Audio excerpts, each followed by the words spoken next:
Disconnecting clips on Final Cut Pro is actually very easy, and in this video I'll show you exactly how to do that. If you do find this video helpful, please do not forget to like and subscribe. Now the first thing I'd like you to do is to load up the project that you want to disconnect the clip for. Now as you can see, I have added a text to this part of the clip. We have 3 clips in this project and we have a blank space here. Now this clip is magnetically connected to the text above it, because you can see that when I move this clip, it moves with the text.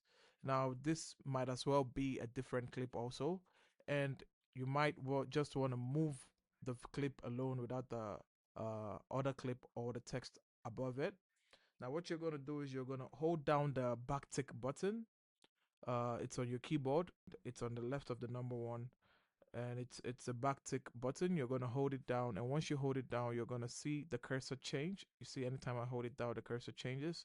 Now if you're able to move this, you realize it moves alone without the magnetic side of it holding onto the other clip or text, and you can place it anywhere you want.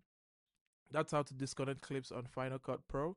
And if you find this video helpful, please do not forget to like and subscribe, and I'll see you in the next one.